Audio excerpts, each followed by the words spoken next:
مزید ویڈیوز دیکھنے کے لیے محمدی رونی قافلہ کے آفیشیل چینل کو سبسکرائب کریں اور بیل آئیکن کو پریس کریں۔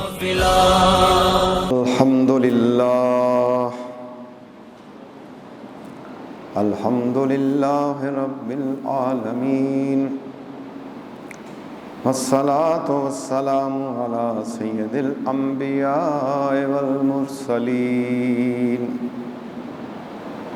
وعلى آلہ وصحبہ اجمعین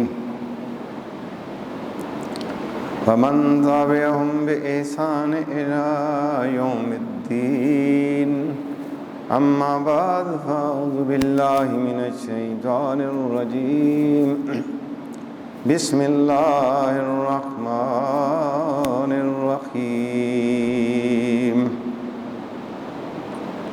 وما ارسلنا من قبلک من رسول الا نوحی الیہ انہ لا الہ الا انا فاعبدون۔ صدق اللہ العلی العظیم وصدق رسوله النبی الکریم ونحن على ذلك من الشاہدین والشاکرین الحمد للہ رب العالمین۔ وقال اللہ تبارک وتعالی فی شان حبیبہ ان اللہ وملائکتہ یصلون علی النبی یا ایھا الذین آمنوا صلوا علیہ وسلموا تسلیما۔ اللہم صل علی محمد وعلی آل محمد وبارک وسلم۔ الصلاۃ والسلام علیک یا سیدی یا رسول اللہ وعلی آلک وصحابک یا سیدی یا حبیب اللہ۔ الصلاۃ والسلام علیک یا سیدی یا نبی اللہ وعلی آلک وصحابک یا سیدی یا رحمۃ للعالمین۔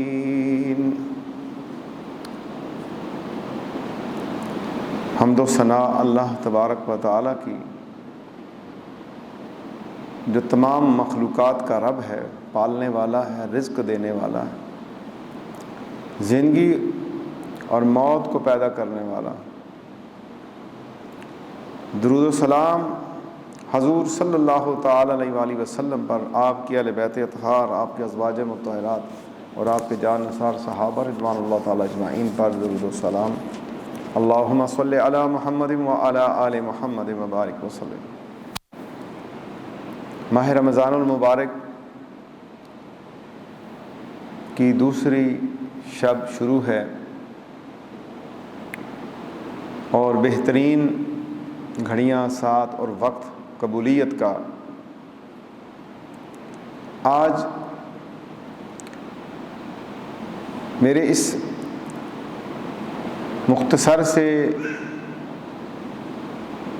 بیان کے اندر وہ بنیادی تعلیم کا ذکر ہونے جا رہا ہے جو انبیاء و مرسلین کی ایک جیسی دعوت تھی جو لوگوں کو پہنچائی، اور وہ تھا کلمہ کا اقرار کرانا، اللہ کا اقرار کرانا۔ اور میں اور آپ اللہ کے پیارے محبوب نبی کریم صلی اللہ تعالی وسلم کی آخری امت ہیں، اور ہم نے کلمہ طیبہ پڑھا، لا الہ الا اللہ محمد رسول اللہ، اور آج کا موضوع بھی یہی ہے کہ کلمہ طیبہ کے فضائل، فضیلت اور اس کے فیوز و برکات، اور اس سے روحانی ترقی کس طرح ملتی ہے۔ اسلام کا سب سے پہلا رکن ہے، یہ وہ عظیم اور افضل ترین کلمہ ہے جس پر دیگر تمام ارکان اسلام اور احکام شریعت کی بنیاد ہے۔ یہ کلمہ وزن کے لحاظ سے دنیا و ما فیہا سے سب سے زیادہ وزن رکھتا ہے۔ دنیا مافیا کی تمام چیزوں سے بہتر ہے. اس کی معرفت سے بڑھ کر دنیا میں کوئی نعمت نہیں. جسے کلمہ پاک کی معرفت مل گئی، اس سے بڑی کوئی نعمت نہیں ہے. یہ کلمہ اپنے نور سے قلوب و اذہان کو روشن و منور کرتا ہے. اس کی برکت سے دل باران رحمت و ایمان سے ہرا بھرا ہو جاتا ہے. اس کلمہ پاک کی حلاوت و چاشنی سکون و ایمان کی تازگی کا سبب بنتی ہے. یہ کلمہ توحید و رسالت کی گواہی پر مشتمل الہی ہے جو ہر نبی کی طرف وحی کیا گیا. میرا پاک پروردگار قرآن مجید فرقان حمید میں ارشاد فرماتا ہے وَمَا أَرْسَلْنَا مِن قَبْلِكَ مِن رَسُولٍ إِلَّا نُوحِي إِلَيْهِ أَنَّهُ لَا إِلَٰهَ إِلَّا أَنَا فَاعْبُدُونِ. اور ہم نے تم سے پہلے جب بھی کوئی رسول بھیجا تو ہم اس کی طرف وحی فرماتے کہ میرے سوا کوئی عبادت کے لائق نہیں، تو صرف میری ہی عبادت کرو. اور ہمارا ایمان اور یقین ہے اور عقیدہ ہے کہ اللہ تبارک و تعالی جل شانہ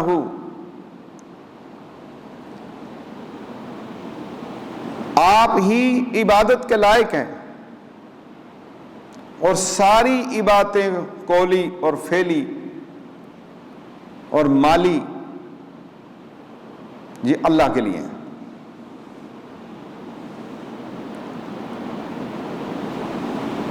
اور یہ تمام انبیاء و مرسلین کو یہ کلمہ تحفہ میں بھیجا گیا، اور امت کی تعلیمات میں یہ خاص اہمیت رکھتا ہے، کیونکہ احکام شریعہ اس کے اقرار کے بعد بندے کے اوپر شروع ہوتے ہیں. یہ وہ ضابطہ ہے، سب سے پہلے اس ضابطے کو ماننا پڑے گا، اس قانون کو ماننا پڑے گا، اس بات کو ماننا پڑے گا کہ اللہ کے سوا کوئی معبود نہیں. یہ سب سے اہم اور ضروری بات جو سمجھنی ہے.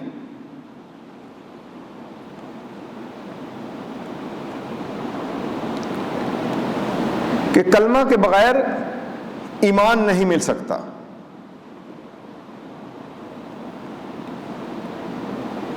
اور اس کے بغیر انسان مومن نہیں بن سکتا. کلمہ شریف کے بغیر کوئی نیکی کا عمل اللہ کی بارگاہ کے اندر قابل قبول نہیں ہو سکتا.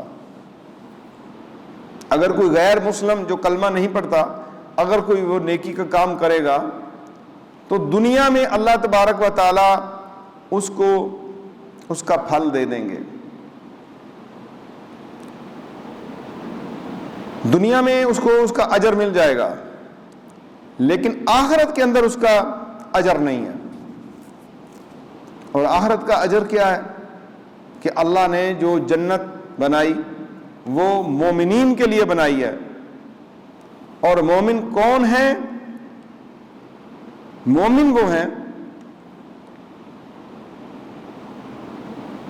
جنہوں نے کلمہ پاک کو پڑھ لیا ایمان اور یقین کے ساتھ. ایمان اور یقین کے ساتھ جنہوں نے کلمہ شریف کو دل و جان سے پڑھ لیا، زبان سے بھی اقرار کیا اور دل سے بھی اقرار کیا. اقرار باللسان و تصدیق بالقلب. تو کلمہ مبارک کے دو جز ہیں. پہلا جز لا الہ الا اللہ، وجود باری تعالی اور اس کی وحدانیت پر دلالت کرتا ہے. لا الہ الا اللہ. اور دوسرا جز جو ہے محمد الرسول اللہ، نبی کریم خاتم النبیین صلی اللہ تعالی علیہ وآلہ وسلم کے رسول برحق ہونے کا اعلان کرتا ہے.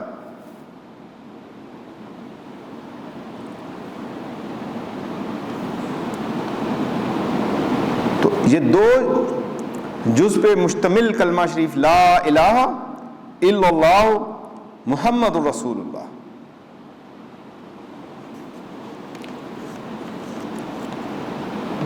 اعلان نبوت سے پہلے اپنے ایمان اور احکام شرع سے خبردار ہونے کے باوجود مصطفیٰ جان رحمت صلی اللہ تعالی علیہ وآلہ وسلم نے 40 برس تک عملی دعوت والا کام کیا. معاشرتی نظام کے اندر رہتے ہوئے زندگی اس طرح بسر کی کہ لوگ آپ کو صادق و امین کہنے پر مجبور ہو گئے. اور پھر ظہور نبوت کے بعد کلمہ طیبہ سے قولی تبلیغ کا آغاز فرمایا، قولی دعوت کا آغاز فرمایا، اور عملی دعوت 40 برس مکہ مکرمہ کے اندر آپ دیتے رہے. اعلان نبوت کے بعد لوگوں کو پھر اپنی زبان سے یہ کہا اور انہیں مخاطب کیا وہ لوگ جو ایام جاہلیت میں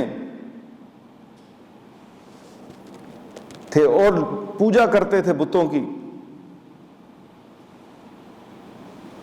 اور یہ پیغام پھر دیا گیا اپنے محبوب کے ذریعے، یا ایھا الناس قولوا لا الہ الا اللہ تفلحوا. اے لوگو کہو کہ اللہ کے سوا کوئی عبادت کے لائق نہیں، کامیاب و کامران ہو جاؤ گے.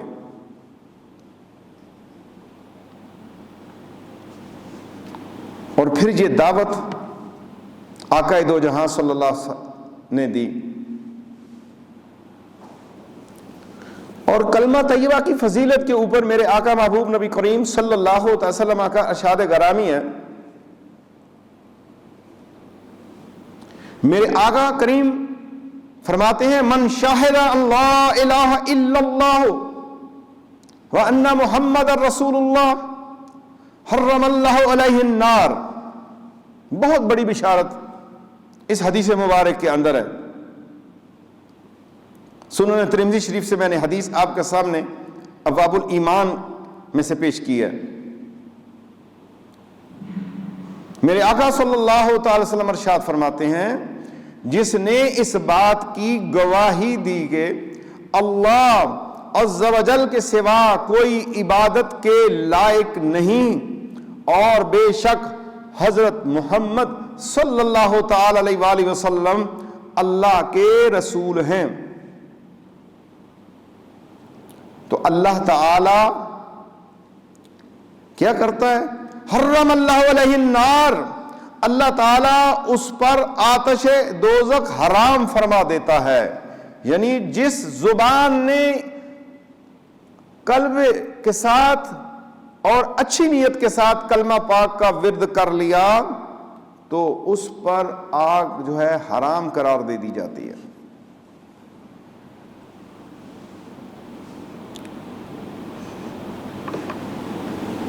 کلمہ طیبہ کی اہمیت و فضیلت میں کتب احادیث مالا مال ہیں، بھری ہوئی پڑی ہیں.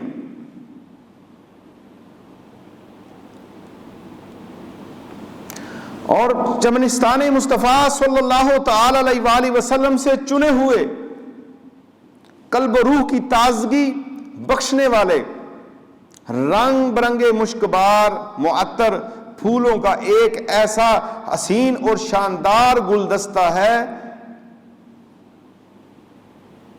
جب وہ آپ سنیں گے وہ گلدستے میں پیش کروں گا تو آپ کا دل باغ باغ ہو جائے گا۔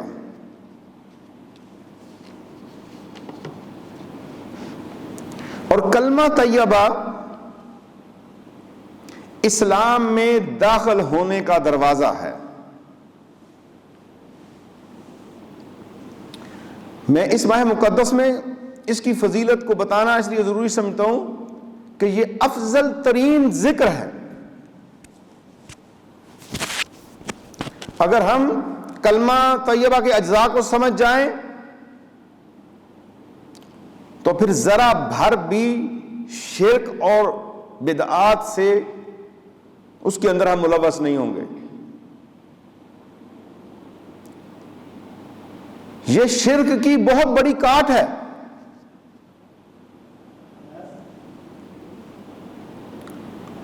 اور جس نے کلمہ طیبہ پڑھ لیا ایمان و یقین کے ساتھ، قلب و زبان کے ساتھ اقرار کر لیا، اللہ نے اسے کفر سے نکال لیا، اسے مومن بنا دیا۔ میرے آقا نبی کریم صلی اللہ تعالی وسلم نے ارشاد فرمایا، جس نے لا الہ الا اللہ کہا اور اللہ پاک کے سوا جن کی عبادت کی جاتی ہے ان کا انکار کیا، پوری دنیا میں لوگ عبادتیں کر رہے ہیں جھوٹے خداؤں کے، بت جو ہے آج بھی لوگ پوج رہے ہیں، آج بھی لوگ آگ کی پوجا کرتے ہیں۔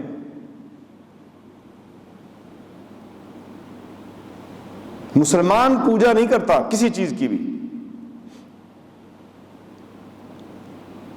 پچھلے دنوں مجھے کسی نے ایک ویڈیو بھیجی جس میں سندھ کے اندر کوئی قلندر صاحب کی جگہ ہے اور اس کے اندر جو ہے وہ لوگ طواف کر رہے ہیں، جس طرح خانہ کعبہ شریف کا طواف کیا جاتا ہے، اور اس کو بڑا مقدس مقام بنا دیا جاتا ہے۔ ان چیزوں کی کلمہ پڑھنے کے بعد اسلام میں گنجائش نہیں ہے۔ کوئی مسلمان ہو اور طواف کعبہ کی طرح نقل کرتا ہوا کسی بھی قبر کے گرد گھومے اور یا کوئی جگہ مقدس بنا کے اس کے جو ہے پوجا پاٹ کرنا شروع کر دے، اسلام کے اندر اس کی گنجائش نہیں۔ کسی اور مذہب کے اندر گنجائش ہوگی، اسلام کے اندر ایسی گنجائش قطعاً نہیں ہے، کیونکہ میرے آقا صلی اللہ علیہ وسلم کا فرمان ہے، صحیح مسلم کتاب الایمان کے اندر سے میں یہ حدیث ابھی میں نے آپ کے سامنے بیان کی ہے، اور اس کے صحیح مسلم میں یہ حدیث مبارک موجود ہے، اور اس کی روایت کرنے والے ابو مالک اشجعی کے والد ہیں جن سے وہ روایت کر رہے ہیں۔ بہت پیاری حدیث، اور یہ میرے اور آپ کے لیے جو ہے پیغام ہے رسول اللہ صلی اللہ تعالی وسلم کا، کہ تم نے ہر چیز کا انکار کرنا ہے، ہر اس جھوٹے خدا کا، ہر اس جھوٹی رسم کا، ہر اس جھوٹے فعل کا جو عبادت کی طرز اختیار کرتا ہے، جو صرف اور صرف اللہ کے لیے۔ اب طواف جو ہے صرف خانہ کعبہ میں ہوگا، طواف کسی بزرگ کی قبر کا بالکل قطعاً عقائد اہل سنت کے اندر بھی میں نے نہیں پڑھا کہ بھائی کسی ائمہ نے لکھا ہو کہ یہ کام کر لو، خود ہی جگہ بناؤ اور اس کے ارد گرد گھومنا شروع کر دو۔ ہاں، یہ اپنی جو نفس کی بات ہے اس کے تابع ہو کے یہ کام شروع کرواتے ہیں۔ اور پھر میں بالخصوص حکومت کے وہ ادارے جو اوقاف کے ادارے ہیں، میں انہیں تنبیہ کرتا ہوں، انہیں پیغام دیتا ہوں، میرا پیغام ان تک ایجنسی پہنچائیں، ادارے پہنچائیں کہ آپ ٹھیکوں پہ یہ جگہ دے دیتے ہیں، بس ایک قبر بن جائے اور اس کے اوپر جھنڈا لگا دیں، آپ اس کو ٹھیکے پہ دے دیتے ہیں۔ آپ اس کی تصدیق کریں کہ یہ کون ہے بھائی۔ اس طرح کی پوجا پاٹ کی گنجائش ملک پاکستان کے اندر نہیں ہے کہ کوئی قبر کو جو ہے طواف کا مقام بنا لے اور اس میں ولایت بھی کسی کو نہیں ملے گی. کوئی یہ سمجھے کہ میں یہ عمل کروں گا تو یہ بزرگان دین ہیں اور ان کے ذریعے میں جو ہے اللہ تک میری رسائی ہو جائے گی, اس عمل کے ساتھ نہیں. اس کی نفی کر دی ہے اسلام, نفی کرتا ہے. یہ پہلی چیز ہے جس کے انکار کے بعد جو ہے انسان مومن کہلاتا ہے, اس کے لیے آتش دوزخ حرام ہے. لیکن وہ وہیں پہ کھڑا ہوا ہے, کلمہ بھی پڑھتا ہے اور قبروں کا طواف بھی کرتا ہے, اور پھر اس کو منسوب اہل سنت و جماعت کے ساتھ کیا جاتا ہے. کبھی بھی علماء اہل سنت اور ائمہ اہل سنت نے اس چیز کی دعوت نہیں دی, اس کام کی. جاؤ اولیاء اللہ کے پاس علم دین حاصل کرنے کے لیے, قرآن و حدیث حاصل کرنے کے لیے, طواف کرنے کے لیے نہیں. یا ان کے اندر وہ صفتیں پیدا کر دو جو الہ کی ہیں, اللہ کی. اللہ تعالیٰ کی صفتیں نبی اور رسول میں آپ پیدا نہیں کر سکتے, یہ یاد رکھیے گا. اہل بیت و صحاب کی بڑی شان, بڑا مرتبہ ہے, لیکن نبی آخر الزمان صلی اللہ علیہ وسلم کی صفات جو ہیں وہ ان کے بارے میں نہیں بولی جا سکتی. جو آپ کے اسماء مبارک ہیں, جو آپ کی توصیف میں قرآن میں باتیں آئی ہیں, وہ جو ہے صحابہ والے بیت کے لیے نہیں بولی جا سکتی. جو صحابہ والے بیت کی قدر و منزلت کی بات ہے وہ کسی ولی کے لیے نہیں بولی جا سکتی, کسی عالم کے لیے نہیں بولی جا سکتی. تو اللہ تبارک و تعالی کے مقابلہ میں کوئی چیز لے کے آئے گا جو مومن, وہ خود اس کا ذمہ دار ہے. تو میرے آقا نبی کریم صلی اللہ علیہ وسلم کے احکامات کو خیال رکھو. تو اوقاف والوں کا کام بنتا ہے کہ ایسے جگہیں جہاں پر یہ شرک اور بدعت کے اڈے بن گئے ہیں, پوجا پاٹ کی چیزیں بن گئی ہیں, لوگوں نے اپنا کاروبار بنا لیا ہے, یہ کیوں ٹھیکے پہ دیتے ہیں؟ یہ حرام مال ہے, یہ جو ان کو ٹھیکے سے لے کے جو ہے نا یہ بیت المال کے اندر یہ مکس کرتے ہیں. آج اس کے اوپر علماء, مفتیان اسلام, عام عالم نہیں, جو اس اسٹیٹس کے مالک علماء ہیں, جنہوں نے جو مفتی ہیں, جو اس کام کو سمجھتے ہیں, اسپیشلسٹ ہیں, ان کا ایک بورڈ تشکیل دیں اور اس کے ساتھ سرکاری ادارے لگائے جائیں اور تحقیق کی جائے کہ یہ لوگ کر کیا رہے ہیں, اور ان کو جو ہے وہاں سے بھگایا جائے. سلطنت اسلامی جمہوریہ پاکستان کے اندر ان چیز کی گنجائش نہیں ہے. اور کوئی بھی مسلک کا مسلمان بندہ ہے, وہ کسی بھی مسلک سے وہ تعلق رکھتا ہے, اہل سنت سے ہے, دیوبند عقائد سے ہے, اہل حدیث سے ہے, کلمہ پڑھنے والا کوئی بھی مسلک کا بندہ جو ہے, سارے مسلمان ہیں, کوئی بھی اس چیز کو جو ہے نا اس کے حق میں نہیں ہوگا کہ یہ جو لوگ قبروں کے ارد گرد طواف کر رہے ہیں یہ غلط ہے. کوئی ایک بھی بندہ عالم دین ایسا اس کے اوپر فتویٰ لے کے آئے نہیں دے سکتا. کون اپنی جان کو خطرے میں ڈالے گا؟ حق بات بیان کریں. منبر اس وقت کا تقاضا کرتا ہے کہ حق بات بیان کی جائے. اور پھر وہاں سے وہ انٹرویو کرنے والا پوچھتا ہے, وہ کہتا ہے جی یہ تو طواف خانہ کعبہ کا ہوتا ہے, آپ ٹھیک کر رہے ہیں؟ وہ بڑا مسکرا, ہاں جی ٹھیک کر رہے ہیں, یہ عبادت کر رہا ہوں میں. یہ عبادت نہیں ہے, یہ الٹا آپ اپنے آپ کو عذاب میں ڈال رہے ہیں. اور جو حکومت کے نمائندے ہیں ان کی ذمہ داری بنتی ہے اس کو ختم کریں. پبلک تو جا کے کر نہیں سکتی, اختیار نہیں پبلک کے پاس, وہ کریں گے تو غیر قانونی بات بن جائے گی. تو لہذا حکومت خود ان چیزوں کے اوپر فکر پیدا کرے, غور پیدا کرے, ایک بورڈ تشکیل کرے علماء کا, اور جہاں جہاں پہ یہ شرک و بدعت کے اڈے ہیں ان کو اکھاڑ دیں, جڑوں سے نکالیں ان کو. اللہ کے محبوب نے بیت اللہ شریف سے یہ اکھاڑ دیے تھے, علی المرتضیٰ نے توڑ کے رکھ دیے تھے. تو میرے آقا فرماتے ہیں جس نے لا الہ الا اللہ پڑھ لیا, کہہ دیا, اور اللہ پاک کے سوا جن کی عبادت کی جاتی ہے ان کا انکار کر دیا, تو اس نے اپنے خون اور مال کو محفوظ کر لیا, اور اس کا حساب اللہ پاک کے ذمہ کرم پر ہے. سبحان اللہ. یہ اتنا خوبصورت کلام پڑھنے کے بعد وہ ڈٹ گیا. اللہ واحد ہے, اسی کے لیے سب کچھ, میری عبادتیں, میری قولی فعلی مالی باتیں. تو اللہ نے اس کے خون اور مال کو محفوظ کر لیا. اور اس کا حساب اللہ پاک کے ذمہ کرم پر ہے. اور ایمان کا افضل ترین شعبہ کیا ہے؟ ایمان کے 70 درجات ہیں، وہ اس کے شعبہ جات ہیں، وہ کسی اور موقع پہ بیان ہوں گے، اس میں نہیں. لیکن اس میں میں صرف چونکہ میرا موضوع جو ہے کلمہ طیبہ کی فضیلت و شان ہے وہ بیان کرنی ہے. ایمان کا افضل ترین شعبہ، اے مومن اور مومنات، تمہارے ایمان کا بہترین شعبہ، بگ ڈپارٹمنٹ تمہارے ایمان کا. صحیح بخاری مسلم میں حضرت سیدنا ابو ہریرہ رضی اللہ تعالیٰ عنہ باب کتاب الایمان کے اندر اور شعب الایمان کے اندر بھی یہ حدیث موجود ہے. ارشاد فرماتے ہیں میرے آقا صلی اللہ علیہ وسلم نے ارشاد فرمایا ایمان کے 70 اور کچھ شعبے ہیں، ان میں سے افضل ترین شعبہ لا الہ الا اللہ کہنا ہے. اور ان میں سے افضل ترین شعبہ لا الہ الا اللہ کہنا ہے.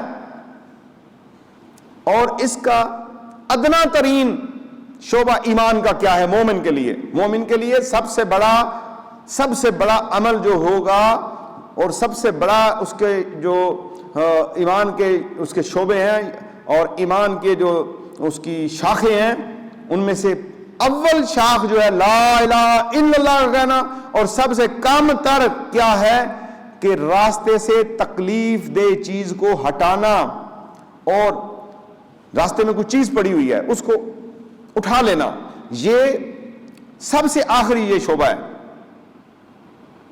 اور درمیان والی بات کی، اور حیا ایمان کا ایک شعبہ ہے، حیا ایمان کی ایک شاخ ہے. یعنی اس حدیث مبارک کے اندر 70 پورے بیان نہیں کیے گئے، لیکن پہلا اور آخری اور اس کے درمیان میں مڈ میں جو ایمان کی 3 ضروری چیزیں تھیں مومن کے لیے، ان کو بیان یہاں پر میرے آقا صلی اللہ تعالی وسلم نے کی ہیں. اب ہم نے افضل ترین شعبے کے اوپر خود ہی ڈاکہ زنی کرتے ہیں اس قسم کے حرکات کر کے، اس قسم کی جو ہے یہ نقلی چیزیں بنا کے ہم جو ہے اس طرح کے طواف دنیا میں قائم کر کے یہ ہم خود ہی یہ کام شروع کر دیتے ہیں. کہیں کسی علاقے میں جاؤ تو درختوں کے ساتھ رسیاں بندھی ہوئی ہیں، ہاں جی یہ کس لیے باندھی ہے؟ اس لیے کہ منت پوری ہوتی ہے. کہیں کسی دربار پہ چلے جاؤ ادھر تالے ٹھوکے ہوئے ہیں، اور جی یہ کس لیے ہیں جی، اور جی یہ تالا ٹھوک دیتے ہیں کہ ادھر آ کے، اور اس سے دشمن زیر ہو جاتا ہے. اچھا جی کسی دربار پہ چلے جاؤ اور ادھر جناب جو ہے لڈوؤں میں کانٹے ڈالے ہوئے ہیں، اس لیے جی یہ لڈوؤں میں کانٹا ڈال کے لائے ہم نے، اور منت مانی تھی کہ بچی کی شادی ہو جائے، شادی ہوگی اب لڈو تقسیم کر دیں گے، کانٹے جو ہیں وہی مزیرے جو بیٹھے ہیں موٹے کٹے ہٹے وہ کھا پی جائیں گے. یہ ہے پڑھتے کلمہ ہے اور کام دیکھیں ہمارے کیا ہے، اور اس کو جوڑتے ہیں اولیاء اللہ کے ساتھ کہ جی اولیاء یہ بالکل اولیاء اللہ نہیں ہے. اولیاء اللہ کی صفتیں یہ ہیں کہ اولیاء اللہ کے سامنے جھکتے ہیں، اللہ کے محبوب کے احکامات کے تابع ہوتے ہیں، اور وہ غیر عورتوں سے پردہ کرتے ہیں، وہ رات کی تنہائیوں میں اللہ کو یاد کرتے ہیں، آنسو بہاتے ہیں، وہ غریبوں کی مدد کرتے ہیں، وہ راستے سے بھی چیزیں ہٹاتے ہیں. اور ایمان کے مضبوط شعبے حیا کے وہ جو ہے پیرادار ہوتے ہیں، یہ اولیاء اللہ ہوتے ہیں. جہاں پہ لڈو، جہاں پر تالے، جہاں پہ رسیاں.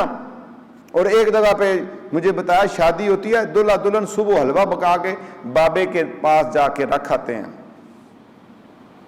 کہ بابے کو مبارکباد، چونکہ اس کی وجہ سے شادی ہوئی ہے، اور ادھر جا کے وہ حلوہ پکا کے کٹوی میں ادھر رکھ آتے ہیں، اور پھر جو ہے ادھر سے آ جاتے ہیں، وہی حلوہ پکا کے کسی غریب کو کھلا دیں. وہی حلوہ جو ہے بہترین بنائیں، کسی مسکین غریب یتیم جس کو بیچارے کو ملتا ہے اسے دے دیں، وہ وہاں پہ پڑا خراب ہو جائے گا، یا کوئی وہاں پر مزیرہ بیٹھا ہوگا وہ اٹھا کے کھا پی جائے گا. تو ایمان کا افضل ترین شعبہ جو ہے اس کو بچائے، اور اول شعبہ ہے ایمان کا جس کے ذریعے جسم کو جہنم کی آگ سے نجات ہونی ہے، اور جس کے ذریعے اللہ نے بندے پہ فضل و کرم اور انعام کرنا ہے، جس کے ذریعے سے اللہ نے اسے جنت میں داخلہ دینا ہے، جس کی وجہ سے اللہ نے اسے اپنا دیدار دینا ہے، جس کی وجہ سے اسے لواء الحمد کے نیچے جگہ ملنی ہے، جس کی وجہ سے پل صراط عبور کرنا ہے، جس کی وجہ سے حوض کوثر کا پانی نصیب ہونا ہے، جس کی وجہ سے لواء الحمد کے نیچے جگہ ملنی ہے، جس کی وجہ سے عرش کے سائے میں قیامت والے دن جگہ ملنی ہے، جس کے صدقہ میں اور جس کے پڑھنے پہ اور قائم رہنے پہ نامہ اعمال دائیں ہاتھ کے اندر دے کے بشارت سنائی جائے گی، جا جنت میں، جنت بھی تیری اور جنت کی نعمتیں بھی تیری، اور تجھے اللہ سلام بھی بھیجتا ہے، سلام ان کو من رب الرحیم۔ یہ اس اول ترین شعبہ لا الہ الا اللہ، اس پہ جس نے پہرا دیا، ڈٹ گیا، اور کلمہ سیکھو علماء کے پاس جا کے۔ اس کی ڈیمانڈ کیا ہے کلمہ کی؟ یہ چاہتا کیا ہے؟ اقرار تم نے کر لیا اللہ تبارک و تعالیٰ کا، اس کے بعد یہ کیا چاہتا ہے؟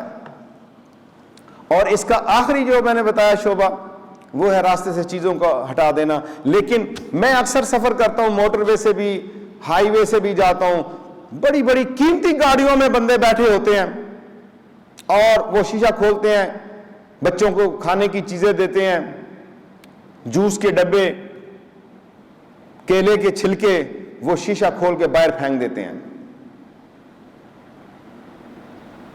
اب ایمان کا جو آخری درجہ اس کے اندر ہے کہ راستے سے تکلیف دہ چیز کو اٹھانا۔ عموماً لوگ گاؤں میں، دیہاتوں میں، گلیوں میں اپنے گھر کے سامنے سے گلی نالی صاف کر کے، کوڑا کرکٹ کر کے ہمسائے کے دروازے کے سامنے پھینک دیں گے۔ یہ اذیت ہے دینا۔ اپنی نالی صاف کی، پانی کو آگے ڈال دیا، کوئی چیز پھینک دی باہر، اندر کی صفائی کی، کوڑا کرکٹ کیا، گلی میں پھینک دیا۔ گاڑیوں والے کھا پی کے چیزیں جو ہیں موٹر وے پہ، حکومت موٹر وے بنائے، روڈ بنائے، اس کی ذمہ داری ہے صفائی۔ کیا تیرا پاکستانی شہری ہونے کے ناطے کوئی ذمہ داری نہیں ہے؟ یہی پاکستانی جب یورپ میں جاتا ہے، فارن ملکوں میں جاتا ہے، میں نے خود دیکھا ہے، بیٹھتے ہوئے بڑا بیلٹ پہلے پہنے گا، پورا اس کی اپنا ایس او پی جو ہے اسے اپنائے گا، اور جو ٹریفک قوانین ہے اس کی خلاف ورزی نہیں کرے گا۔ اور پاکستان مفت میں مل گیا، اور اس کے اندر گاڑی کا انداز ہی بدل جاتا ہے جب بیٹھتا ہے۔ تو کھانے پینے کی چیزیں برائے مہربانی اپنے ملک کی میں نہ پھینکیں، گندگی نہ پھیلائیں۔ یہ بچوں کو سکھائیں، یہ چیزیں جو ہے نا، کوئی آداب بھی سکھائیں کہ جو چیز کھا رہے ہیں اسی شاپر میں اندر رکھ لیں، جب آپ کو موقع ملے، گاڑی رکے گی، کسی جگہ پہ بھی ڈسٹ بن پڑی ہوگی اس پہ ڈال دیں، یا سائڈ پہ کوئی ایسی جگہ ہے جس سے لوگوں کو تکلیف نہ ہو۔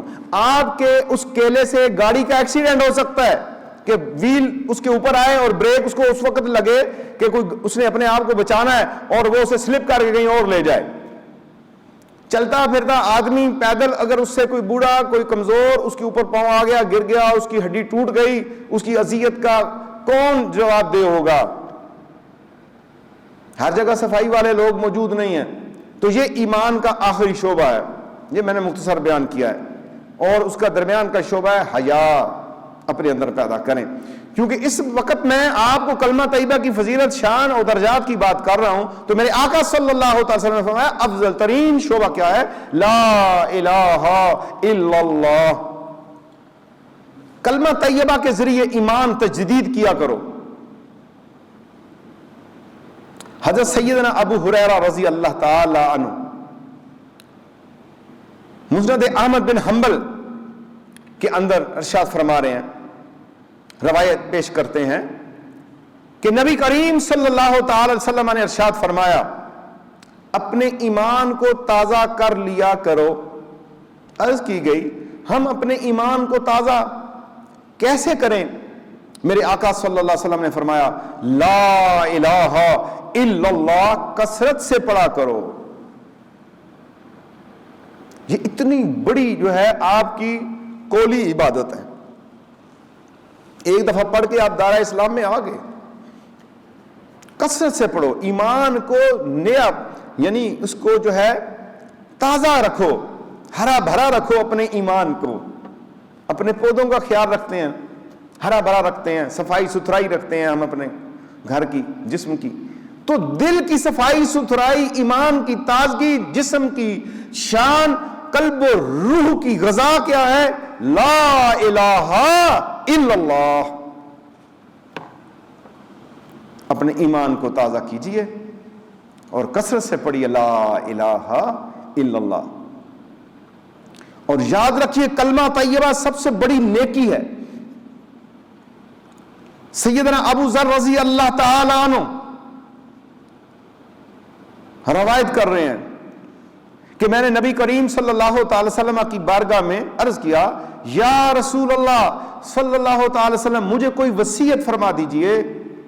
تو میرے آقا نبی کریم صلی اللہ تعالی وسلم نے فرمایا، جب تم کوئی گناہ کر بیٹھو تو اس کے فوراً بعد کوئی نیکی کر لو، یہ نیکی اس گناہ کو مٹا دے گی جو تم نے گناہ کیا ہے.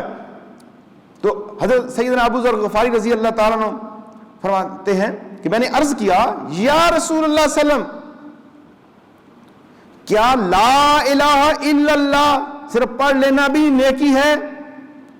تو آقا نبی کریم صلی اللہ علیہ وسلم نے سیدنا ابو ذر غفاری رضی اللہ تعالیٰ عنہ کی اس بات کو سن کر فرمایا، ہاں یہ تو افضل ترین نیکی ہے، افضل ترین نیکی. اگر بھولے سے بھی گناہ ہو جائے، کتنا بڑا نجات کا راستہ بتا رہے ہیں، کتنی بڑی نیکی کا ذکر یہاں پہ کیا گیا ہے. تو اس نیکی کو زیادہ سے زیادہ خود بھی اس پہ عمل کیجیے اور پھیلائیے بھی زیادہ سے زیادہ. لا الہ الا اللہ، لا الہ الا اللہ محمد رسول اللہ. حضرت سیدنا انس رضی اللہ تعالیٰ عنہ روایت کرتے ہیں کہ رسول اکرم صلی اللہ تعالی وسلم نے فرمایا، جو بندہ دن اور رات کے کسی لمحے میں لا الہ الا اللہ کہے تو اس کے نامہ اعمال میں جتنی بھی برائیاں ہوتی ہیں وہ مٹا دی جاتی ہیں، حتیٰ کہ گناہوں کی جگہ نیکیاں لے لیتی ہیں. زبان کو ذاکر بنانا ہے، اسے غیبت سے، جھوٹ سے، تہمتوں سے، الزام تراشیوں سے بچانے کا نسخہ دے رہے ہیں. یہ نسخہ ہے آقا نبی کریم صلی اللہ علیہ وسلم کا امت کے لیے کہ کسی لمحے زبان کو ذکر سے خالی نہ چھوڑو. اسے ذکر سے خالی چھوڑو گے تو یہ نفس و شیطان کے حوالے ہو جائے گی. آپ نے دیکھا ہوگا اپنے معاشرے میں، خاندان میں، محلہ گلی میں، جہاں بندے 2-3 اکٹھے ہو گئے، کسی کی باتیں، اتنا ٹائم ہے لوگوں کی باتیں کرنے کا. جب لوگ دنیا کی باتیں اور کسی کی بات کو لے آتے ہیں تو میں سوچتا ہوں ان کے پاس اتنا وقت ہے، یہ لوگوں کی باتیں کر رہے ہیں. کاش یہ اپنی فکر میں یہ وقت گزاریں اور ذکر کے اندر یہ وقت گزاریں. آپ ٹی وی کے اندر ٹاک شو جا کے دیکھیں، ڈیبیٹس دیکھیں، اینکرز کی باتیں سنیں، تجزیہ نگاروں کی باتیں سنیں، تو الامان وہ تو گناہ کر ہی رہے ہیں، سننے والے بھی اس میں شامل ہو جاتے ہیں. اخباریں کھولیں تو اس کے اندر طرح طرح کی خبریں، اور تھوڑی سی بات کسی کی غریب کی پتہ چل جائے کہ کسی کے ساتھ کوئی زیادتی ہو گئی، بات ہو گئی، کوئی مسئلہ بن گیا، کسی کی طلاق ہو گئی، کسی کی لڑائی ہو گئی، وہ پورے گاؤں گلی میں نشر جب تک نہ کر لیں انہیں چین ہی نہیں آتا، آرام ہی نہیں آتا. کیونکہ بہت سے لوگ ایسے ہوتے ہیں وہ بات سن کر وہ پچا نہیں سکتے، وہ کہتے ہیں پیٹ میں درد ہے. وہ پیٹ کا درد ٹھیک کرنے کے لیے پھر پھکی استعمال کرنی پڑتی ہے. تو پیٹ کا درد جس کو باتیں سن کے باتیں پچتی نہ ہو تو وہ فقیر جو ہے اسے فقیری پھکی دیتا ہے. کیا ہے؟ لا الہ الا اللہ، لا الہ الا اللہ، لا الہ الا اللہ، لا الہ الا اللہ، لا الہ الا اللہ محمد الرسول اللہ. یہ بہترین فقی ہے. یہ آپ کریں، نہ باتیں سنیں نہ پیٹ میں درد ہو.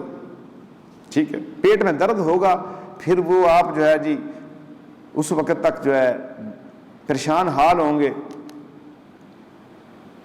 اور یہ آپ معاشرے میں آپ کو بندے نظر آ جائیں گے. ہو سکتا ہے یہ بات سننے کے بعد میں خیال کروں مجھے اپنے اندر سے یہ نظر آ جائے, یہ درد, یہ تکلیف مجھے پکی کی ضرورت پڑ جائے. یہ 2 ٹانگوں پہ چلنے والا, 2 آنکھوں سے دیکھنے والا, 2 ہاتھوں سے کھانے والا, 2 جبڑے رکھنے والا اور 1 زبان رکھنے والا انسان اگر رحمت اس کے پاس ہو, اللہ کی فضل اور کرم ہو, تو یہ نجات دے دیتا ہے اور لوگوں کو. اگر یہ ظالم اور جابر بن جائے, پرتشدد بن جائے, تو زمین میں فساد کا ذریعہ یہ بن جاتا ہے. قتل و غارت ہوتی ہے, ظلم و ستم کا بازار گرم ہوتا ہے, زنا و بدکاری کے اڈے کھل جاتے ہیں. انسان کی بقا اور اس کی حیاتی اور اس کی ایمان کی تازگی اور اس کے شعبے کی حفاظت کے لیے آقا نبی کریم صلی اللہ علیہ وسلم فرما رہے ہیں کہ جب بھی تمہیں کسی لمحے میں, دن ہو یا رات ہو, تو جب لا الہ الا اللہ کہے گا, اسی وقت تیرے نامہ اعمال میں جتنی بھی برائیاں ہوتی ہیں اللہ تعالیٰ ان کو مٹا کے اس کی جگہ گناہوں کو مٹا کے نیکیوں کو اس کو درج کر دیتا ہے. حضرت ابوبکر صدیق رضی اللہ تعالی عنہ سے روایت ہے کہ نبی کریم صلی اللہ تعالی وسلم نے ارشاد فرمایا, تم پر لا الہ الا اللہ کہنا اور استغفار کرنا لازم ہے, لہٰذا ان کی کثرت کیا کرو, کیونکہ ابلیس کہتا ہے, شیطان کہتا ہے, میں لوگوں کو گناہوں میں مبتلا کر کے ہلاک کرتا ہوں. گناہوں میں مبتلا کر کے یہ شیطان ابلیس وسوسوں کے ذریعے ہلاک کرتا ہے, اپنے لشکر کے ذریعے ہلاک کرتا ہے. یہاں پر حدیث سامنے آ رہی ہے, یہ جو ہے سند سامنے آ رہی ہے. شیطان, اس کے اوپر تفصیل میں ہم جائیں تو بہت ڈیٹیلز چاہیے. شیطانی حملوں اور قوتوں کے بارے میں انسان کو اللہ کے محبوب خبردار کر رہے ہیں. وہ کیا کہتا ہے؟ شیطان کہتا ہے میں لوگوں کو گناہوں میں مبتلا کر کے, شراب میں, لواطت میں, بدکرداری میں, شراب کے اندر, جھوٹ کے اندر, قتل و غارت کرنے میں, چوری ڈکیتی, رازنی, جھوٹ, بددیانتی, لوٹ گسوٹ, نافرمانیاں, نماز سے دوری, روزہ صحت مند ہونے کے باوجود روزہ نہ رکھے. بہت سے لوگ ہوں گے ابھی بھی, موسم بھی ٹھیک, سب کچھ ٹھیک ٹھاک, جی روزہ نہیں رکھ سکتے. تو شیطان کہتا ہے کہ میں انہیں مبتلا کرتا ہوں, ہلاک کرتا ہوں, اور وہ مجھے لا الہ الا اللہ اور استغفار سے ہلاک کرتے ہیں. 2 ہتھیار جو ہیں آپ کے پاس موجود ہیں, اور یہ ڈرون حملے سے بھی زیادہ خطرناک, اس سے تباہی لگا دیں گے. ڈرون اتنا نقصان نہیں دے گا جتنا آپ کا یہ پاورفل جو ہے ایٹم لا الہ الا اللہ اور استغفر اللہ, شیطان کو تیر کی طرح جا کے لگے گا آپ پہ. جب بھی شہوت کا غلبہ ہو, تنہائی میں گناہ کی طرف آپ کا خیال جائے, آپ کی نگاہ بدنگاہی کی طرف جا رہے ہو, زبان جھوٹ اور غیبت کی طرف جا رہی ہو, پاؤں گناہ کی طرف جا رہے ہو, ہاتھ تشدد اور ظلم کی طرف بڑھ رہے ہو, زبان غیبت اور جھوٹ کی طرف جا رہے ہو, تو پھر فوراً پڑھو لا الہ الا اللہ استغفر اللہ. یہ ایٹم بم ہے شیطان کے لیے, آپ اسے بھگا دیں گے. میرے دوستو, میں آپ کا خیر خواہ بن کے آپ کو یہ 2 چیزیں اس ٹائم بتا رہا ہوں حدیث مبارک کی روشنی سے. تو پھر کیا کرتے ہیں کہ یہ 2 چیزوں کے ذریعے شیطان کہتا ہے مجھے ہلاک کرتے ہیں, اور پھر وہ دیکھتا ہے کہ یہ تو اب یہ کام آ گئے ہیں, اس کے لیے پیچھا نہیں چھوڑتا. کوئی سمجھے کہ میرا پیچھا چھوڑ دے گا, یہ بالکل اس کی ٹریننگ لو, اس سے بچنے کی تدبیریں سیکھو شیطان سے. یہ ایک ایسا وقت آئے گا آپ کو اس رنگ میں ایسا رنگ دے گا تو وہ باقی لوگوں پہ کام کرے گا, آپ کو چھوڑ دے گا. پوچھے گا شیطان اس کا ساتھی, اس بندے کو فری کر دے. ان کا اب مجھے اس پہ اتنی محنت کی ضرورت نہیں رہی جی, اب میرا ساتھی بن گیا, اب یہ خود ہی سارے کا سارا شیطان ہے, اب جو مرضی کرتا رہے. کیونکہ اس نے باتیں اللہ کی نہیں مانی, اللہ کے رسول کی نہیں مانی, اس کی مان رہے ہیں۔ بہت سے لوگ کہتے ہیں جب ہم نماز پڑھتے ہیں تو ہمیں پیٹ میں درد شروع ہو جاتا ہے، ٹانگوں میں درد ہوتا ہے، گھبراہٹ ہونی شروع ہو جاتی ہے۔ ایک بندہ تو یہاں تک کہتا ہے استغفار میں اللہ معاف کرے، وہ مجھے کہتا ہے حضور آپ مجھے نماز کا کہہ رہے ہیں، میں جس دن نماز پڑھوں گا جناب تو رہی صحیح کسر بھی نکل جائے گی۔ میں نماز پڑھتا ہوں جناب جو ہے نا جی، مجھ مر جاتی ہے، نماز پڑھتا ہوں، بکری مر جاتی ہے، نماز پڑھتا ہوں، بیوی اس کے گھر چلی جاتی ہے، نماز پڑھتا ہوں جی، میری دکان نہیں چلتی۔ میں نے کہا استغفار پڑھو، کلمہ پڑھو اور تم اپنے ایمان کو مضبوط کرو۔ تو پھر میرے پاس کرنے کیا آئے ہو؟ کیا لینے آئے ہو بتاؤ؟ تعویذ لینے آئے ہو؟ کاغذ پہ لکھ کے میں تمہیں تعویذ دوں، کوئی گٹ بنا کے تیرے گلے میں ڈالوں، 2-3 جو ہے نا کڑے تیرے ادھر ڈال دوں، پاؤں میں ڈال دوں 2 کڑے، اور پھر تمہیں کہوں کہ تمہارے رشتہ دار نے یہ کام کیا ہوگا، وہ تمہیں نماز پڑھنے نہیں دے رہا۔ رشتہ دار نہیں، وہ نفس اور شیطان تمہیں نماز پڑھنے نہیں دے رہا۔ نماز کی وجہ سے موت آتی ہے تو آ جائے، نماز کی وجہ سے گھر اجڑتا ہے تو اجڑ جائے، نماز کی وجہ سے کوئی روٹھتا ہے تو روٹھ جائے، لیکن وہ نہ روٹھے۔ جس نے تیرا حساب و کتاب کرنا ہے میدان حشر میں جب سارے چھوڑ جائیں گے۔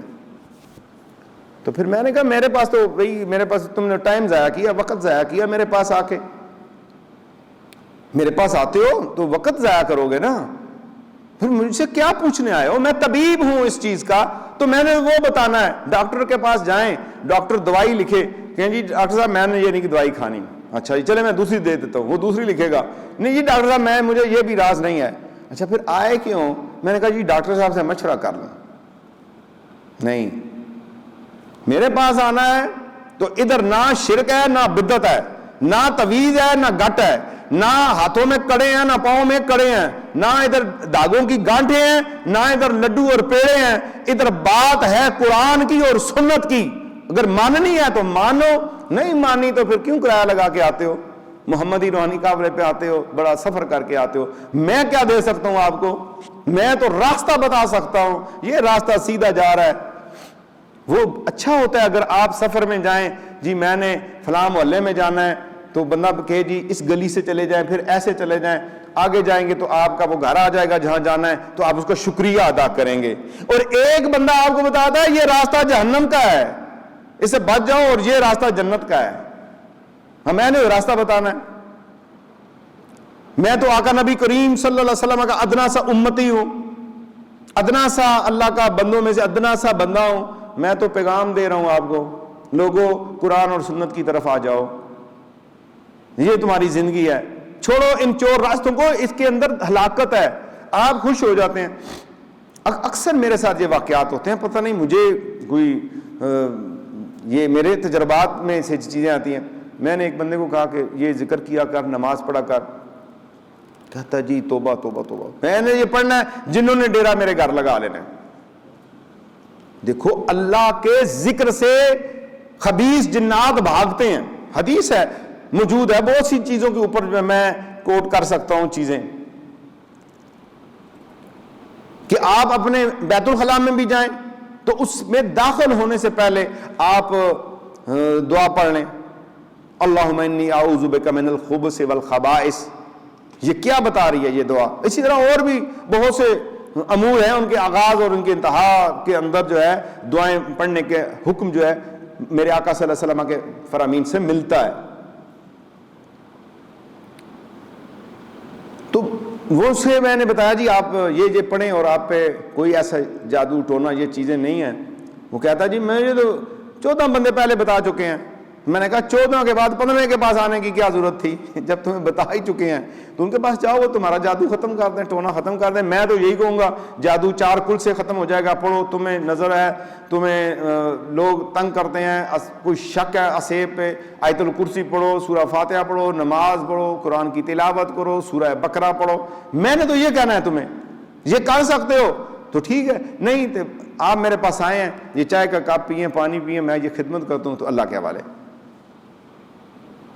میرے پاس تو جو آتا ہے میں اس کا خادم بن کے کھڑا ہو جاتا ہوں کہ ہاں جی آئیں، کس لیے آئے ہیں، حکم کریں۔ ظاہر ہے کہ آج کے دور میں لوگ پریشان ہیں، وہ ایسی چیزیں تلاش کرتے ہیں ہمیں کوئی ایسا کام مل جائے۔ ہاں رہنمائی جو میں ضرور دیتا ہوں، تجویز دیتا ہوں، بلکہ پورا شعبہ جو ہے اس کے اوپر قائم کیا ہوا ہے اور وہ کام کر رہا ہے۔ پوری دنیا سے کالز آتی ہیں اور ان کو ہم اس میں رہنمائی کرتے ہیں، بات بتاتے ہیں. ہم غیبی چیزیں نہیں بتا سکتے. غیب بتانا، پوچھنا، کرنا یہ تو بہت حرام ہے، گناہ کا کام ہے. اگر کوئی سمجھے کہ جی میں کسی پیر کے پاس، آج کل پیر ہوتا ہی وہ ہے، اسے پیر بنایا جاتا ہے جو عورتوں میں بیٹھے، جو غیب کی باتیں بتائے، جو تمہیں بتائے، سمپیں لگا کے دے تم پہ جادو ہے، اور آپ اس کو آزما کے کہہ لیں تجھے تو بڑا جادو ہے، ہو تمہیں تو رشتہ داروں نے مار دیا ہے، کہ ہاں یہ بندہ ٹھیک ہے، یہ سچا بندہ ہے. وہ کوڑا سب سے بڑا وہ ہے جو بیٹھا ہوا ہے، ٹھیک ہے، 4 روپوں کی خاطر لوگوں کا گھر اجاڑتا ہے، 4 روپوں کی خاطر کبھی کسی کو کہتا ہے تیرا کل ادھر دفن کیا ہو تو تیری سری ادھر دفن کی ہوئی ہے، تو جنوں کو میں نے گوشت کھلانا ہے تو قبرستان سے سریاں نکالنی ہیں تو تیری ہڈیاں ہونے والی ہیں اور تیری موت قریب کھڑی ہے، اوہو شکر ہے تو ادھر پہنچ گیا ہے، زندگی تیری بچ گئی ہے. دیکھیں اتنے بڑے شرک اور اتنی بڑے جو ہے نا الفاظ اور بکواسات. زندگی موت اللہ کو پتا ہے، اس کے سوا کوئی نہیں جانتا. اور اتنے بڑے دعوے ہو رہے ہیں اس ملک سلطنت اسلامیہ پاکستان، جمہوریہ پاکستان کے اندر. ان کو کون ختم کرے گا؟ یہ نہ کرو اللہ کا عذاب آ جائے گا. تم نہ کرو، اللہ کے عذاب کو دعوت دے رہے ہو، اللہ کے عذاب کو. اللہ کا عذاب جب آتا ہے تو پھر وہاں پہ کوئی چیز نہیں ٹھہرتی، پھر نیک بھی ساتھ ہی چلے جاتے ہیں. بد تو بد گئے، نیک کیوں گئے؟ انہوں نے امر بالمعروف کا کام نہیں کیا. یہ کرتے لوگوں کو بتاتے امر بالمعروف نہی عن المنکر، لوگوں نیکی کا کام کرو، برائی سے بچو، بدیوں سے بچو، شرک سے، بدعت سے بچو، قرآن کی طرف آؤ، سنت کی طرف آؤ، شریعت کی طرف آؤ. لیکن کوئی اس پہ عمل کرنے کو تیار نہیں ہے میرے پیارو. تو کیا ہے؟ شیطان کو مارنا ہے، شیطان تنگ کرتا ہے، وسوسے ڈالاتا ہے اور یہ روپ بدل کے آتا ہے. تو پھر کیا کرو؟ لا الہ الا اللہ، استغفر اللہ. اور آپ آخری نبی الزمان کے امتی ہیں، میں اور آپ. ہم پورا کلمہ پڑھیں، لا الہ الا اللہ محمد رسول اللہ، لا الہ الا اللہ محمد رسول اللہ، لا الہ الا اللہ محمد رسول اللہ. اور اس کے بعد استغفار پڑھیں، استغفر اللہ پورا پڑھ لیں، مختصر پڑھ لیں. تو پھر وہ کیا کہتا ہے؟ جی یہ مجھے ہلاک کرتا ہے اور یہ مجھے تیر مارتا ہے. اور جب میں یہ مقابلہ دیکھتا ہوں، جب میں یہ دیکھتا ہوں کہ یہ میرے چیلوں کے ساتھ مقابلے پہ آ گیا ہے، پھر میں اسے خواہشات میں مبتلا کر کے ہلاک کرتا ہوں. حالانکہ وہ خود کو ہدایت پر سمجھ رہا ہوتا ہے. یہ اس طبقے کو میں فکر دے رہا ہوں، علماء کو، قاریوں کو، حافظوں کو، درس نظامی کے طالب علموں کو، منبر پہ بیٹھ کے بات کرنے والوں کو. وہ یہ نہ سمجھے میں سر سے پاؤں تک بہت اسلامی ہوں اور مجھ پہ شیطان حملہ نہیں کرے گا، زیادہ حملہ کرے گا. اب وہ کہتا ہے جو ذکر کرنے والا، قرآن پڑھنے والا، استغفار کرنے والا، میں اسے ٹھیک کرتا ہوں، پھر دیگر چیلوں کو اس کی طرف جو ہے گروہ در گروہ بھیجے گا. وہ کیا کرتے ہیں؟ خواہشات کے اندر پنساتے ہیں. نفس امارہ، وہ کیا ہے؟ نفس امارہ، خواہشات کا بھڑکنا اندر سے. ان کو بھڑکاتا ہوں، اس میں مبتلا کر کے ہلاک کرتا ہوں. حالانکہ وہ سمجھتا جی میں تو بہت بڑا پیر ہوں، میں تو بہت بڑی گدی والا ہوں. یاد رکھنا سجادہ نشینوں، تم خواہ بر امام کے سجادہ نشین ہو، اور خواہ تم جو ہے داتا گنج بخش حویری کے ہو، خواہ تم خواجہ معین الدین چشتی کے ہو، خواہ تم کسی بھی بابے کے سجادہ نشین ہو، تمہیں وہ بابا نہیں بچائے گا جب تک تو عمل قرآن اور سنت کے مطابق نہیں کرے گا. میں چیلنج کے ساتھ اور بالکل ذمہ داری کے ساتھ بات کر رہا ہوں. عمل کا ہزاروں مدار سیدہ کائنات کو کہہ دیا گیا، لاڈلی اور پیاری بیٹی کو کہا گیا. میرے آقا صلی اللہ علیہ وسلم فرماتے ہیں بیٹا ادھر تو اپنے عملوں کی بات ہوگی، ادھر شیطان کہہ رہا ہے پھر میں انہیں خواہشات میں مبتلا کرتا ہوں تاکہ وہ خود کو بہت بڑے سمجھ رہے ہوتے ہیں. یہ علماء کے لیے، نعتخوانوں کے لیے، حافظوں اور قاریوں کے لیے، درس نظامی کے طلباء کے لیے، مریدوں کے لیے، پیروں کے لیے، سجادہ نشینوں کے لیے، گدی نشینوں کے لیے، منبر رسول پہ بات کرنے والوں کے لیے. خواہشات کے پیچھے نہیں جانا، بچنا اپنے آپ کو. اسی نہ کرنا کہ میں استغفار کر رہا ہوں، میں تو صبح سے شام تک قرآن کی تعلیم دیتا ہوں. خواہشات میں مبتلا کرتا ہے. خواہشیں کتنی قسم کی ہیں؟ ایک خواہش مالی کے اندر مبتلا کرتا ہے، ایک خواہش جسمانی کے اندر مبتلا کرتا ہے. اس کی الگ الگ شاخیں آگے خواہشوں کی بھی، کہ کس ڈگر پہ آپ کو لے کے جاتا ہے. وہ دیکھے گا کہاں پہ یہ گرتا ہے. ایک شکار گلیل کے ساتھ آپ کرتے ہیں، گلیل میں پتھر رکھ کے مارتے ہیں. ایک شکار آپ تیر کے ساتھ کرتے ہیں. ایک شکار آپ جو ہے رائفل بلٹ کے ساتھ آپ کرتے ہیں. ایک شکار آپ 7mm کے ساتھ کرتے ہیں. ایک شکار آپ 30 بور یا 32 بور پسٹل کے ساتھ کرتے ہیں. ایک آپ شکار کرتے ہیں آج کے زمانے میں بہت بڑا ایٹم چلا کر زیادہ سے ہلاکتیں کرنے کے لیے. تو پھر یہ بھی اسی طرح کے ایٹم چلاتا ہے، سسٹم چلاتا ہے، بندے کو مختلف طریقوں سے آزماتا ہے. کبھی نفس کے اندر، کبھی تنہائی میں یہ تم سے غلط گناہ کرائے گا، کبھی دل میں خواہش زنا پیدا کرے گا اور تمہارے اندر مال کی محبت پیدا کرے گا. پھر تو چوری، ڈکیتی، بددیانتی، خیانت مجرمانہ کا مرتکب تمہیں کرا دے گا. جب خیانت مجرمانہ کا مرتکب کرا دیا، تمہیں خیانت مال کا مرتکب کرا دیا، تمہیں خواہشات کے اندر تمہیں رکھ کر اس نے پھر حملے کیے، تو پھر یہ ذکر اور اس وقت استغفار بھی پھر تمہارے لیے ناکافی ہو جائے. اس کے بچت کے لیے، اس میں اور حسن پیدا کرنے کے لیے، یعنی اپنے ذکر کو اور حسین بنانے کے لیے پھر کیا کرنا ہے؟ تم نے خواہشوں کے پیچھے نہیں جانا، خواہشات کو بالکل مارنا ہے. یاد رکھیے میرے آقا نبی کریم صلی اللہ تعالی وسلم کی حدیث سیدنا ابن عمر رضی اللہ تعالیٰ عنہ، امام مسلم و ترمذی نے اس کو کوٹ کیا ہے کہ میرے آقا صلی اللہ علیہ وسلم ارشاد فرماتے ہیں، روئے زمین پر جو کوئی بھی لا الہ الا اللہ، اللہ اکبر، لا حول ولا قوت الا باللہ کہے تو اس کے گناہ مٹا دیے جاتے ہیں، اگرچہ سمندر کی جھاگ کے برابر ہوں. گناہوں کو مٹانے کی فکر کیجئے. یہ اتنا خوبصورت مہینہ، ہر ٹائم اسی پہ پڑے ہیں، میرا جادو ختم ہو جائے، میرے عصیب نکل جائیں، میرے یہ معاملات ختم ہو جائیں، ان سے نکل آئیں. آپ کی ترقی رکی ہوئی ہے، آپ بہت عظیم انسان ہیں. اللہ نے آپ کو کسی کام کے لیے دنیا میں بھیجا ہے. اپنے یہ باڈی پارٹس کو بروئے کار لائیں اور نکارا نہ بیٹھیں، کام کریں. اس چکر میں میرا جادو ختم نہیں ہو رہا، میرا کام اس لیے رکا ہوا ہے. آپ صبح نکلتا صحیح، مزدوری تلاش تو کر، نہ ملے تو پھر کہنا. اور تو اٹھ کے نماز تو پڑھ، وضو تو کر، اپنی طہارت تو کر. سارا دن لیٹا رہتا، کہتا جی میں بیمار ہوں، میں جادو اٹھنے نہیں دیتا.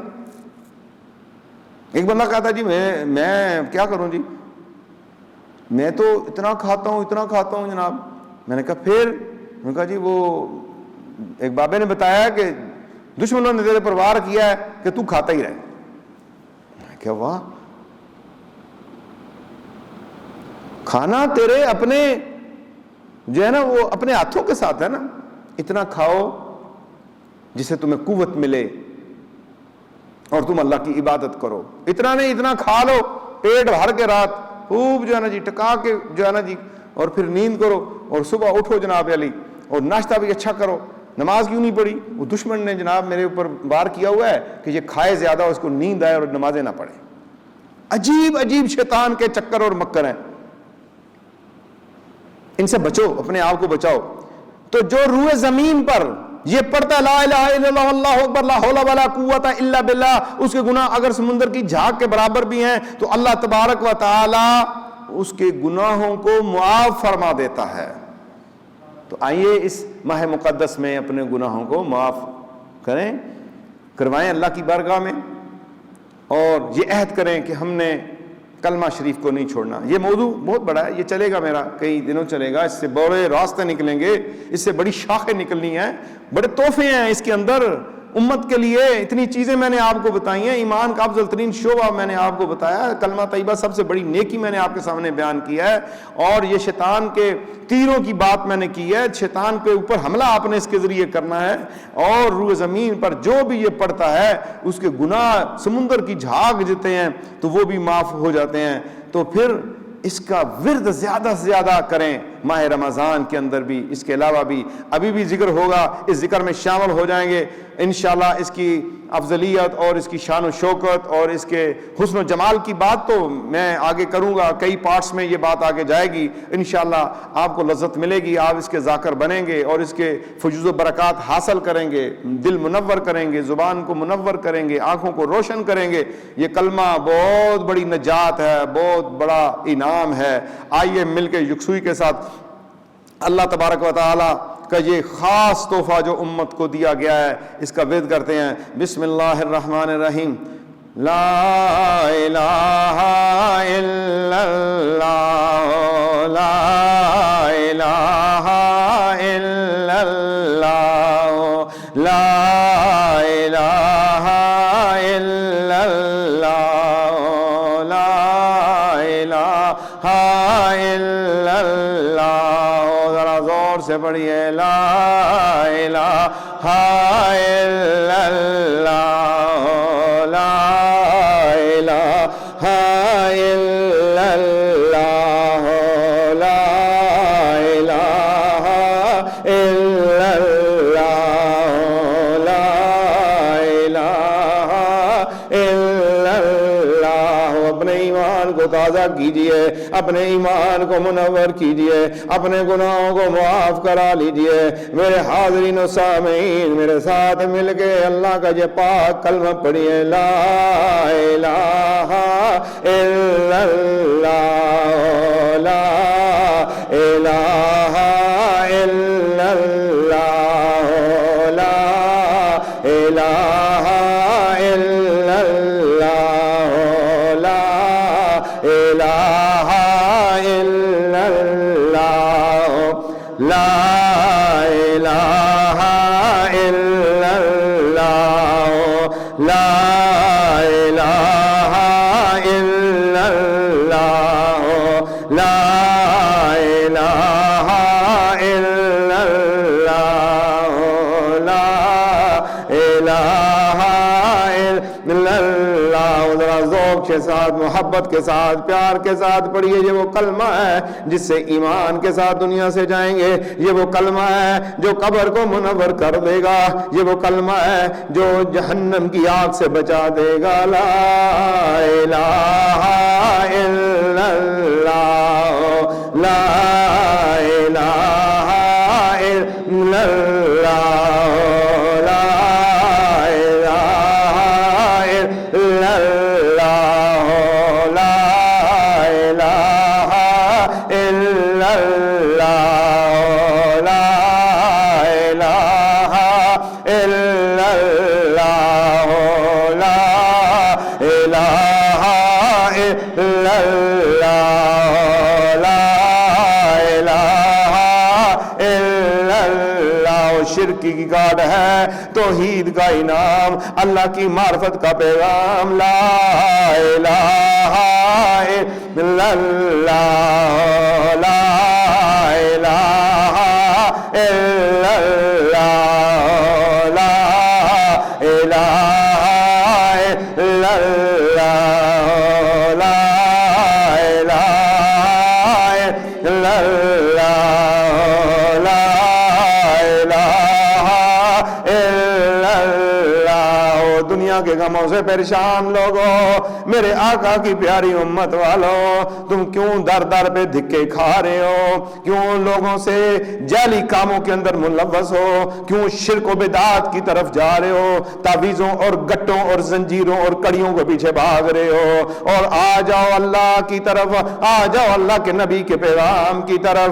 کون سا پیغام جو تمہاری دنیا بھی سنوار دے گا، تمہاری آخرت بھی سنوار دے گا، تمہاری قبر کو بھی منور کر دے گا، تمہیں رزق بھی دے دے گا، تمہیں رشتے بھی دے دے گا، تمہارے گھروں میں امن بھی قائم ہو جائے گا۔ وہ کیا ورد ہے؟ لا الہ الا اللہ، لا الہ الا اللہ، لا الہ الا اللہ، لا الہ الا اللہ، الہ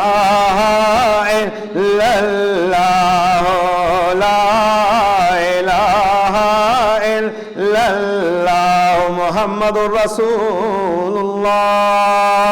یہ کلمہ وہ کلمہ ہے جو روزانہ 100 مرتبہ شام کو پڑھے اور ورد جاری کرے، اللہ کے بارگاہ میں دعائیں مانگے تو اس کی دعائیں قبول ہوتی ہیں، نجات کا راستہ ملتا ہے اور رسول اللہ کی شفاعت کا حقدار ٹھہرایا جائے گا۔ اس کلمہ کو، ورد کو کثرت کے ساتھ پڑھا کرو مومنو۔ لا الہ الا اللہ محمد رسول اللہ، لا الہ الا اللہ محمد رسول اللہ، لا الہ الا اللہ محمد رسول اللہ، لا الہ الا اللہ محمد رسول اللہ، لا الہ الا اللہ محمد رسول اللہ، لا الہ الا اللہ محمد رسول اللہ، لا الہ الا اللہ محمد رسول اللہ، لا الہ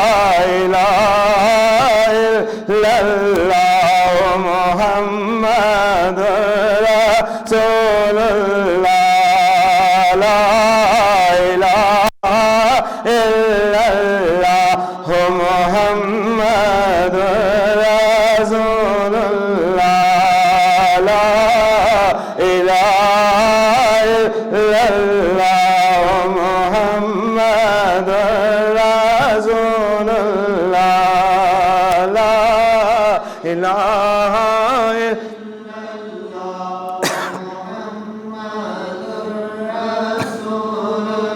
لا الہ الا اللہ محمد الرسول اللہ صلی اللہ تعالی علیہ وآلہ وسلم۔ اللہم صلی علی محمد وعلی آل محمد وبارک وسلم۔ اللہ پاک کلمہ طیبہ کے مطابق ہمیں زندگی بسر کرنے کی توفیق عطا فرمائے، شرک و بدعات سے محفوظ فرمائے، اس کلمہ کے صدقہ میں پوری امت مسلمہ کے گناہوں کو معاف فرمائے۔ اے اللہ سب کی مرادوں کو پورا کر دے اس کلمہ پاک کے صدقہ میں، آمین بجاہ نبی الکریم صلی اللہ تعالی علیہ وآلہ وسلم۔